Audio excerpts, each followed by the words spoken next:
Parashat Bo. L'Éternel dit à Moïse, « Rends-toi chez le Pharaon, car moi-même j'ai appesanti son cœur et celui de ses serviteurs, à dessein d'opérer toutes mes prodigues autour de lui, et afin que tu racontes à ton fils et à ton petit-fils ce que j'ai fait aux Égyptiens et les merveilles que j'ai opérées contre eux, vous reconnaîtrez ainsi que je suis l'Éternel. » Exode 20. Rambam, dans les lois de la Teshuvah, la repentance, écrit « Il est possible que l'homme commette un péché d'une manière grave, à tel point que Dieu, le juge de la paix, veuille directement lui faire payer son forfait. Ainsi, le pécheur se trouve dans l'impossibilité de s'amender sans aucune chance de se racheter de l'iniquité commise. Et cela, dit le Rambam, afin qu'il disparaisse, le fauteur, par sa faute. Aussi, l'Écriture va parler de Dieu qui a endurci le cœur du Pharaon. Ramban, Nahmanide cette fois-ci, dans son commentaire sur Baïra, écrit « Et moi, Dieu, j'endurcirai le cœur du Pharaon, je multiplierai mes signes et mes prodiges en terre d'Égypte. » Selon le Midrash, Dieu a montré à Moïse qu'il allait endurcir le cœur du Pharaon pour lui faire payer le prix des durs travaux qu'il avait imposés aux fils d'Israël. Peut-on alors parler d'un blocage de la Teshuvah, de l'impossibilité d'un pénitent à revenir à Dieu? Non. La réponse est non, car les sommations et les avertissements donnés par Dieu étaient fort nombreux. Seul le pécheur est responsable de ses actes. Le Saint béni soit-il ne fait que suivre l'individu dans son penchant. Beaucoup de gens se posent la question, si Dieu a endurci le cœur du Pharaon en lui ôtant le libre arbitre, en quoi serait-il responsable? Nahmanide avance deux hypothèses. La première, c'est l'ampleur des crimes commis par le Pharaon contre Israël, qui a fait que Dieu lui a bloqué les portes du repentir. La seconde hypothèse, c'est que durant les 5 premières plaies, l'Écriture parle du Pharaon s'est endurci, vayakshe et libo. C'est lui-même qui s'est endurci. Il a endurci son cœur. Ce n'est que lors des 5 dernières plaies que l'on trouvera l'expression Vayhazek Hashem. C'est Dieu qui a endurci le cœur du monarque. La volonté du Pharaon de renvoyer le peuple n'est venue qu'à la suite de la dureté des plaies qui l'accablaient, et non d'une reconnaissance d'un Dieu puissant qui agit dans l'histoire des nations. C'est à la suite de cette mécréance sans limite que Dieu a décidé d'appesantir le cœur du souverain égyptien. Nous savons que si Dieu a créé l'homme à son image, il l'a doté du libre arbitre.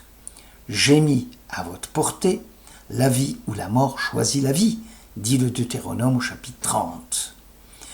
Le libre arbitre est entre les mains de l'individu, celui de rechercher le bien et de s'abstenir de faire du mal.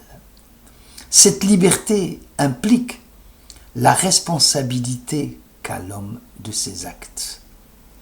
La loi du déterminisme qui exclut toute possibilité de choix n'a rien de commun avec le judaïsme. Dieu dit, le traité Shabbat 32, donne l'occasion d'accroître leur mérite à ceux qui en ont acquis et leur faute à ceux qui en ont commis. Ou encore, toujours Shabbat 104, Dieu ouvre la voie à celui qui veut se rendre impur et aide celui qui qui veut se rendre pur. Le principe est toujours le même. Chaque homme choisit sa voie. Mais lorsque celle-ci est choisie, Dieu l'y renforce en l'appuyant dans ses actions. Juste. Pour le juste, il l'aide à avancer vers la perfection. Pour le mécréant, il l'aide à sombrer dans un abîme de méchanceté. Le traité m'accote vain de renchérir. L'homme se trouve sur le chemin qu'il se choisit de suivre. Cette idée n'est nullement en contradiction avec le libre arbitre. Le premier présupposé de toute religion est que l'homme soit capable de se surpasser lui-même. Cette capacité constitue l'essence même de ma liberté.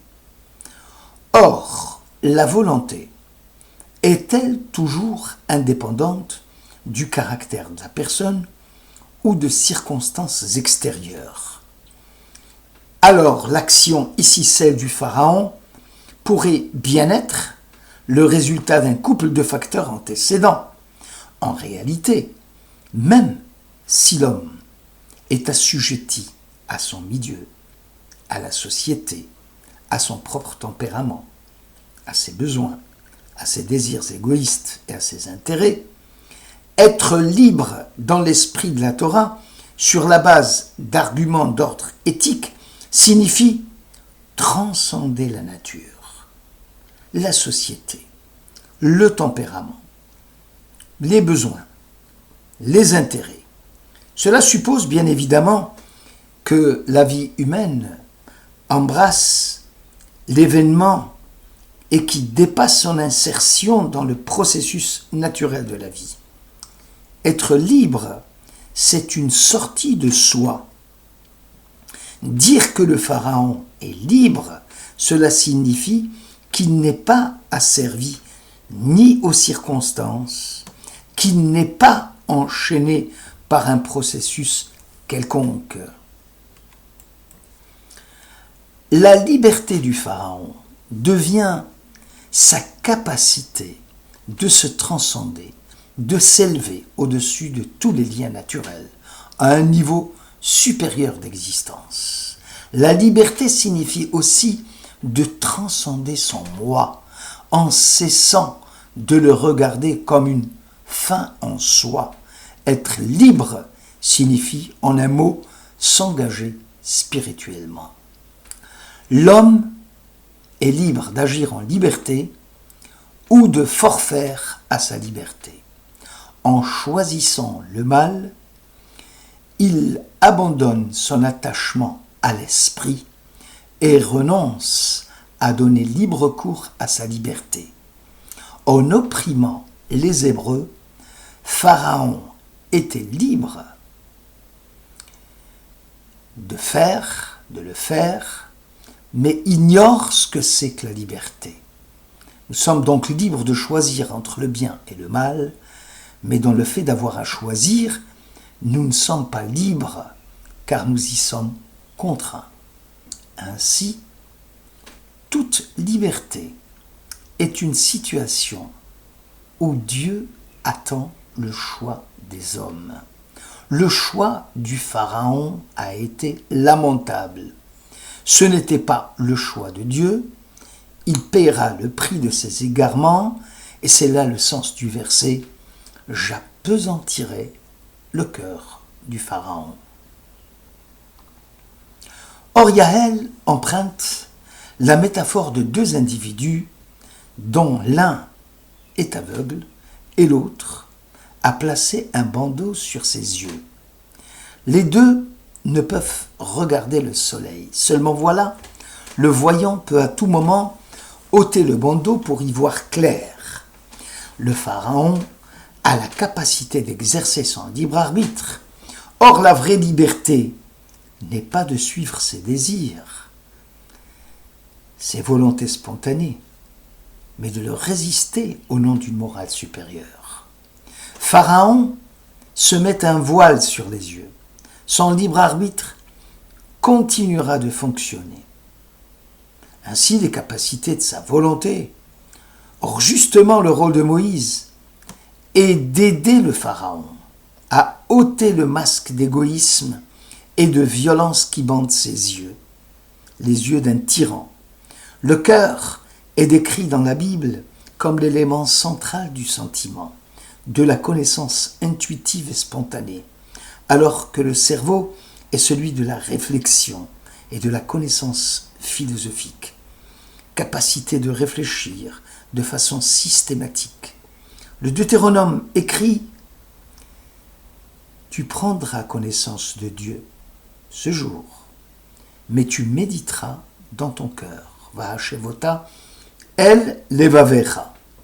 L'intuition sensible, ici complète l'intelligible, car Dieu est la vérité même et la raison universelle et infinie est la marque de Dieu en l'homme.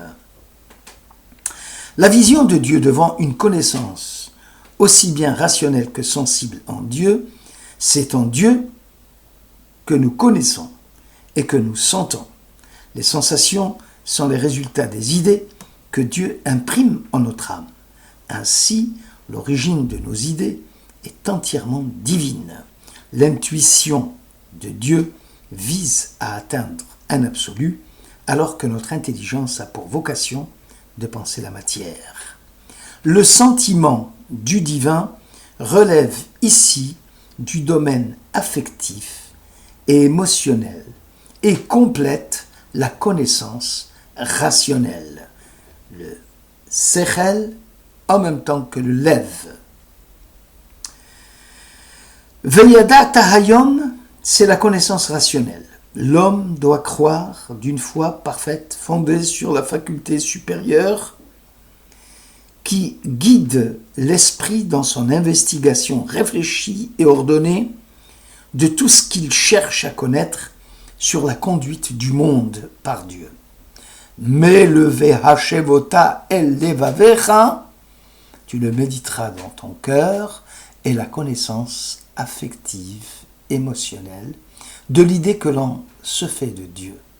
Elle va compléter le jugement rationnel. Le Lev Eliyahu précise concernant l'endurcissement du cœur du Pharaon qu'à partir du moment où la raison peut postuler l'idée de Dieu et la connaissance du monde, alors pourquoi faire appel au sentiment, à la sensibilité? Le Talmud répond que la faute obstrue le cœur, le sentiment. Elle atrophie le sentiment, entraîne l'abdication de la pensée. Commettre un péché récidivé, c'est augmenter à l'infini l'obstruction du cœur, puisque l'illicite devient licite et le chemin de la repentance devient inaccessible. Toutefois, les voies du repentir ne sont pas complètement cadenassées. Le Saint béni soit-il utilise alors l'arme de l'épreuve pour sensibiliser l'homme à s'amender. Et c'est à ce dernier à capter le message et à le décoder correctement. Dans le cas contraire, d'autres messages seront envoyés dans l'attente des nouveaux choix de l'homme. Or, il arrive que l'homme persiste et signe dans sa perversité radicale. Alors Dieu abandonne sa créature à son triste sort. Il en résulte que sans le soutien de Dieu, il est quasi certain que le pervers ne pourra jamais se repentir. Toutefois, une porte verrouillée doublement peut-on encore l'ouvrir? Oui, si l'on cherche la clé appropriée. Ou alors si l'on démolit la porte. Le verset parle de Hibadti et libo. J'ai appesanti son cœur. Je l'ai verrouillé, disait Dieu. Maintenant, natalti et libo. Irbadti et libo et non natalti et libo. Ça veut dire j'ai appesanti son cœur, mais je ne lui ai pas retiré son cœur. Le cœur est toujours en place, les sentiments du pharaon peuvent toujours évoluer. Cependant, le verrouillage est solide et l'accès au divin, lorsque ça a été verrouillé doublement et triplement, devient alors très difficile. La seule possibilité, c'est de faire sauter le verrou. Pour cela, l'action énergique de grande ampleur s'impose. C'est le passage de la mer Rouge qui lèvera par exemple les derniers obstacles dressés devant le pharaon et qui lui permettra de se repentir en chantant un hymne à la gloire de Dieu, puisque nos sages attribuent, lors du cantique de la mer Rouge, la phrase « Mi kamocha ba'edim Hashem » qui t'égale parmi les forts, ô Éternel, qui est comme toi, Père de sainteté. Lors du cantique de la mer, ce verset est attribué au Pharaon. Il semblerait qu'à ce moment-là, son cœur a été déverrouillé. Merci de votre écoute.